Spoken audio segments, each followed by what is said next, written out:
մեկ-մեկ են փոշտի թվերն եմ հիշում։ Հələ ասա տենամ դու էլ ես հիշում։ Ասա այդ մոռանալու թվերա որ չհիշեմ։ Զանգում էինք, բարև ենթադրեմ Արուս ջան, բարև, պատվեր կընդունեք, համարն ասեք։ 44, 90 եւ այլն։ Կամ ասում էին զոլ տհեգծմ սպասի, հենց հիմա կմիացնեմ։ Կամ էլ ասում էին սպասեք կմիացնենք ու անջատում էին։ Մնում էինք հեռախոսի կողքը կտրած։ Տանը ինչքան մանր-մունր գործեր կար, անում էինք, պտտվում, հավաքում էինք, բայց հենց իջնում էինք պատվալ մի վեդրա կարտոշկա բերելու, հեռախոսը զանգում էր 3 վայրկյանում շնչակտուր վազելով հասնում էին հեռախոսի մոտ ու ալո։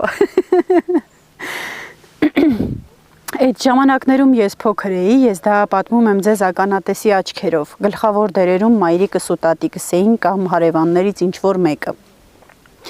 ում հեռախոսը չէր աշխատում, բայց մի կարևոր լավ լուրի էր սպասում։ Այնքան փոքր էի, որ մտածում էի, երազում էի, բազմոցին նստում ու երազում էի, թե մի օր ես եմ զանգել պատվեր տալու ու դա մի հատ աշխարհ էր էլի, դրանից այն կողմ աշխարհ չկար, որ զանգում ենք ու մենք ինքնուրույն արդեն այդքան մեծացել ենք, պատվեր ենք տալիս, ալո բարև ձեզ, պատվեր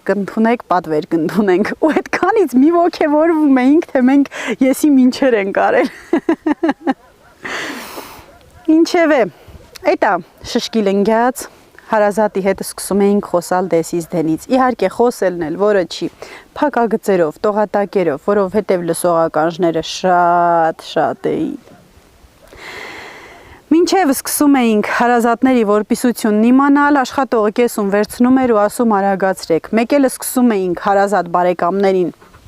բարևներ ու հաջողներ ուղարկելը, մեկ էլ երկարում էր ու տեսնում էինք աշխատողը չորդ անջատեց։ Էդ էլ մեր մանկության էջերից մեկը, մոռացա ասեմ, մեկ էլ ասում էին պատվերն ընդունված է, սպասեք ու այդպես էլ մնում էինք սպասելով։ Աշխատողները հավես չունեին միացնելու, իսկ մեր սիրտը կտոր էր լինում որևէ հարազատից, որևէ լուր ստանալու համար։